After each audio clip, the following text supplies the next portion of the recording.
বিধু, সিধু, নিধু, তিনু, বাদল এবং আরও অনেকে দুপুরের বিকট গরমের পর নদীর ঘাটে নাইতে গিয়েছি। বেলা বেশি নেই। বিধু আমাদের দলের মধ্যে বয়সে বড়।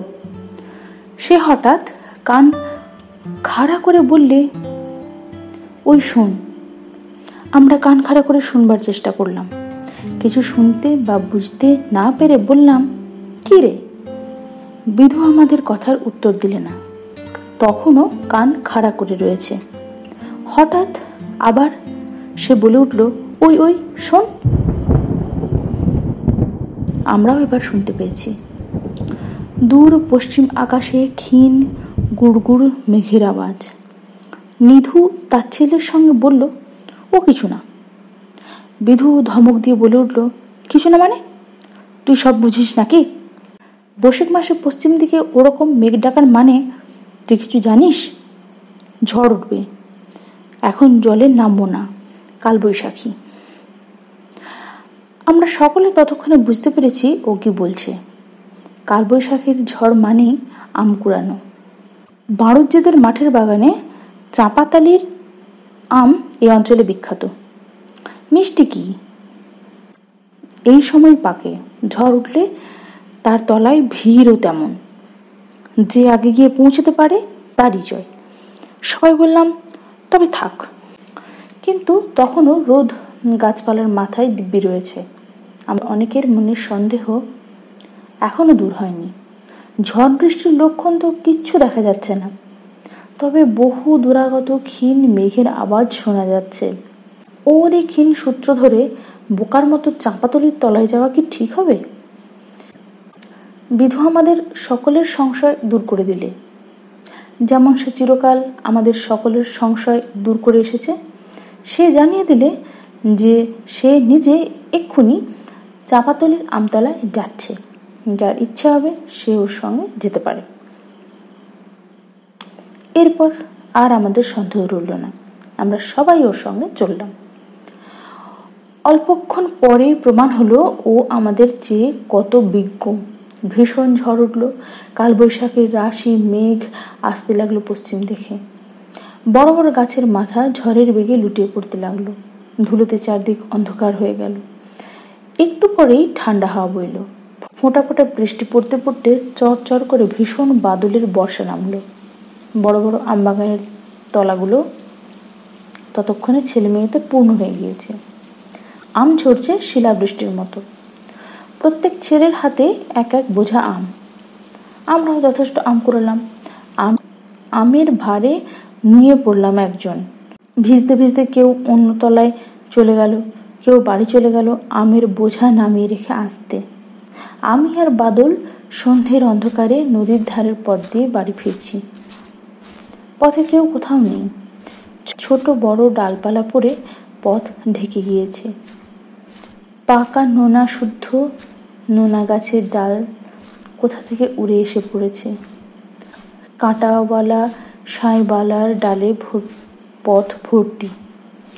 কাঁটা ফুটবার ভয়ে আমরা ডিঙিয়ে ডিঙিয়ে পথ চলছি আধো অন্ধকারের মধ্যে। এমন সময় বাদল কি একটা পায়ে বেঁধে হোঁচট খেয়ে পড়ে গেল।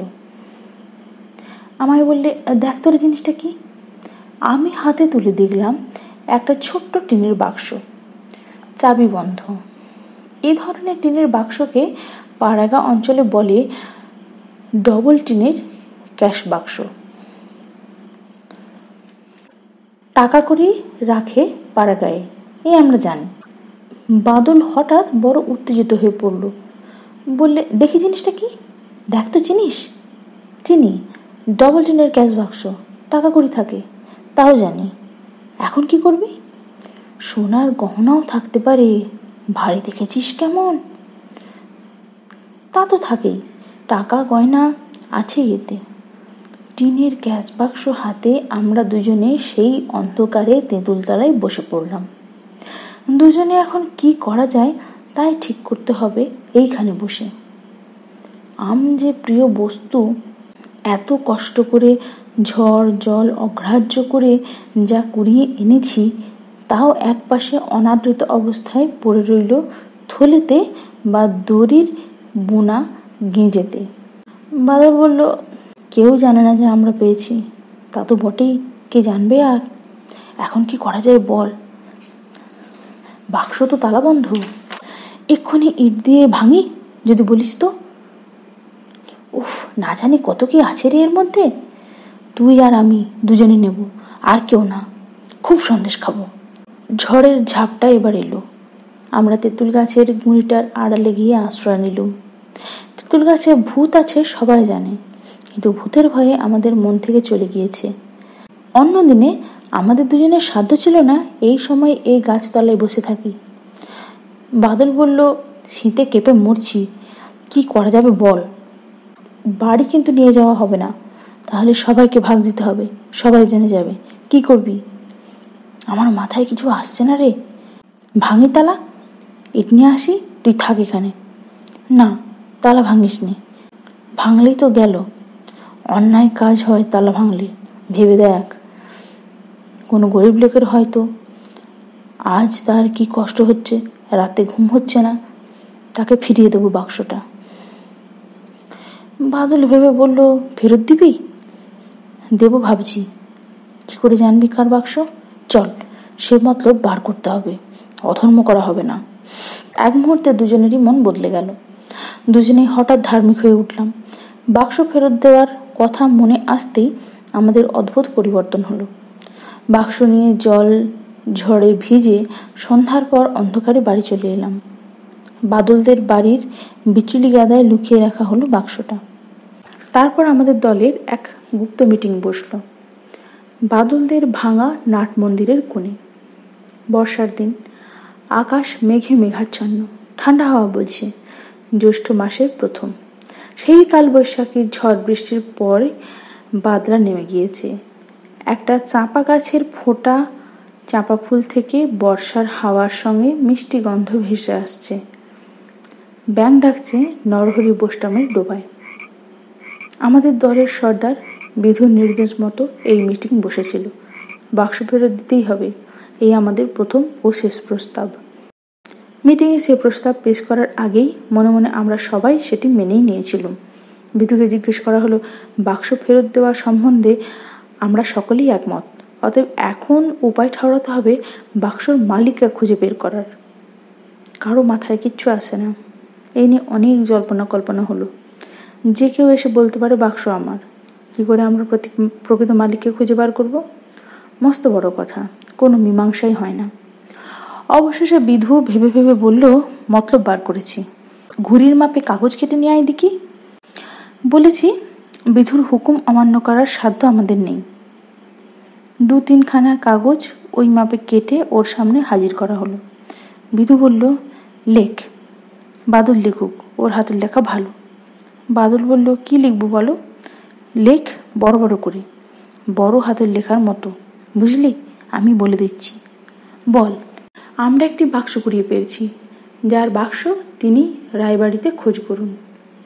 ইতি বিধু সিধু নিধু তিনু।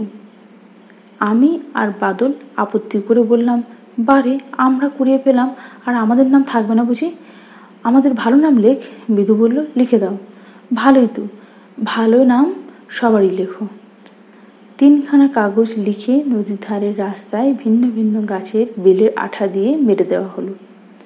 2-3 দিন কেটে গেল, কেউ এলো না। 3 দিন পরে একজন কালো মতো রোগা লোক আমাদের চণ্ডী মণ্ডপের সামনে এসে দাঁড়ালো। আমি তখন সেখানে বসে পড়ছি। বললাম, কি চাও? বাবু, ইদির ভীষণ কার নাম? আমার নাম। কেন, কি চাই? একটা বাক্স আপনারা কুড়িয়ে পেয়েছেন।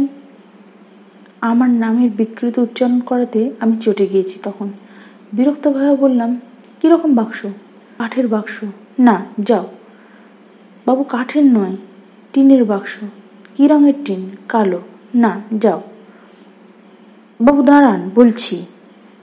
মোর ঠিক মনে হচ্ছে না, ওই রাঙা মতো। না, তুমি যাও। লোকটা অপ্রতিভভাবে চলে গেল। বিধুকে খবর দিতে সে বলল, ওর নয় রে, লোভে পড়ে এসেছে। ওর মতো কত লোক আসবে। আবার 3-4 দিন কেটে গেল। বিধুর কাছে একজন লোক এলো এরপরে। তারও বর্ণনা মিলল না। বিধু তাকে বিদায় দিল পত্রপাঠ। যাবার সময় সে নাকি শাসে গেল, চৌকিদারকে বলবে, দেখে নেবে আমাদের ইত্যাদি। বিধু তাচ্ছিল্য সুরে বলল, যাও যাও, যা পারো করো গিয়ে, বাক্স আমরা কুড়িয়ে পাইনি, যাও। আর কোনো লোক আসে না। বর্ষা পড়ে গেল ভীষণ। সেবার আমাদের নদীতে এলো বন্যা। বড় বড় গাছ ভেসে যেতে দেখা গেল নদীর স্রোতে। 2-1টা গরুও আমরা দেখলাম ভেসে যেতে। অম্বরপুর চরের কাপালিরা নিরাশ্রয় হয়ে গেল। নদীর চরে ওদের ছোট ছোট ঘর বাড়ি সেবারও দেখে এসেছি। কি চমৎকার পটলের আবাদ, কুমড়োর ক্ষেত, লাউ কুমড়োর মাচা ওদের চরে। 2 পয়সা আয় পেত তরকারি বেচে। কোথায় রইল তাদের কুমড়ো পটলের আবাদ, কোথায় গেল তাদের বাড়িঘর। আমাদের ঘাটের সামনে দিয়ে কত খড়ের চালাঘর ভেসে যেতে দেখলাম। সবাই বলতে লাগলো, অম্বরপুর চরের কাপালিকেরা সর্বশান্ত হয়ে গিয়েছে। একদিন বিকেলে আমাদের চণ্ডী মণ্ডপে একটা লোক এলো। বাবা বসে হাত বাক্স সামনে নিয়ে জমিদারি হিসেব দেখছেন। গ্রামের ভাদুই কুমুর কুয়ো কাটানোর মজুরি চাইতে এসেছে। আর 2-1জন প্রজাপত্য এসেছে খাজনা দিতে। আমরা 2 ভাই বাবার কড়া শাসনে বইয়ের পাতা উল্টাচ্ছি। এমন সময় একটা লোক এসে বলল, দণ্ডবত হই ঠাকুর মশাই। বাবা বললেন, এসো, কল্যাণ হোক। কোথা থেকে আসা হচ্ছে? আগে অম্বরপুর থেকে, আমরা কাপালি। বসো, কি মনে করে? তামাক খাও, সাজু। লোকটা তামাক সেজে খেতে লাগলো। সে এসেছে এ গাঁয়ের চাকরির খোঁজে। বন্যা নিরাশ্রয় হয়ে নির্বিষ খোলার গোয়ালাদের চালাঘরে সপরিবারে আশ্রয় নিয়েছে। এই বর্ষায় না আছে কাপড়, না আছে ভাত। দুয়ারি ধান ধার দিয়েছে গোয়ালারা দয়া করে। সেও এবার ফুরিয়ে এলো। চাকরি না করলে স্ত্রী পুত্র না খেয়ে মরবে। বাবা বললেন, আজ এখানে 2টো ডাল ভাত খেও। লোকটা দীর্ঘ নিঃশ্বাস ফেলে বলল, তা খাবো, খাচ্ছি তো আপনাদের। দুরবস্থা যখন শুরু হয় ঠাকুরমশাই, এই গত জ্যৈষ্ঠী মাসে নির্বিষ খোলার হাট থেকে পটল বেচে ফিরছি। ছোট মেয়েটার বিয়ে দেবো বলে গহনা গড়িয়ে আনছিলাম। প্রায় 250 টাকার গহনা। পটল বেচা নগদ টাকা 50টি। একটি টিনের বাক্সের ভেতরে ছিল। সেটা যে হাটের থেকে ফিরবার পথে গরুর গাড়ি থেকে কোথায় পড়ে গেল, তার আর খোঁজই হলো না। সেই হলো শুরু। আর তারপর এলো এই বন্যে। বাবা বললেন, বলো কি, এতগুলো টাকা গয়না হারালে? অদিষ্ট, একেই বলে বাবু, অদিষ্ট। আজ সেগুলো থাকলে। আমি কান খাড়া করে শুনছিলাম। বলে উঠলাম, কি রঙের বাক্স? সবুজ টিনের। বাবা আমাদের বাক্সের ব্যাপারে কিছুই জানেন না। আমায় ধমক দিলেন, তুমি পড়ো, তোমার সে খোঁজে কি দরকার? কিন্তু আমি ততক্ষণে বইপত্র ফেলে উঠে পড়েছি। একেবারে এক ছুটে বিধুর বাড়ি গিয়ে হাজির। বিধু আমার কথা শুনে বললে, দাঁড়া, সিধু আর তিনিকেও নিয়ে আসি, ওরা সাক্ষী থাকবে কিনা। বিধুর খুব বুদ্ধি আমাদের মধ্যে, ও বড় হলে উকিল হবে সবাই বলতো। আধ ঘন্টার মধ্যে আমরা চণ্ডী মণ্ডপের সামনে বেশ একটা ছোটখাটো ভিড় জমে গেল। বাক্স ফেরত পেয়ে সে লোকটা যেন হকচকিয়ে গেল। চোখ দিয়ে জল পড়তে লাগলো। কেবল আমাদের মুখের দিকে চায় আর বলে, ঠাকুরমশাই, আপনারা মানুষ না, দেবতা। গরিবের উপর এত দয়া আপনাদের। বিধু অত সহজে ভুলবার পাত্র নয়। সে বলে, দেখে নাও মালপত্র সব ঠিক আছে কিনা। আর এই কাকাবাবুর সামনে আমাদের একটা রসিদে লিখে দাও, বুঝলে? কাকাবাবু, আপনি একটু কাগজ দিন না, ওকে লিখতে জানো তো? না, উকিলও হবেই। আমার বাবা এমন অবাক হয়ে গেলেন ব্যাপার দেখে যে তার মুখ দিয়ে একটি কথাও বেরোলো না। পড়ে যাওয়া। বিভূতিভূষণ বন্দ্যোপাধ্যায়।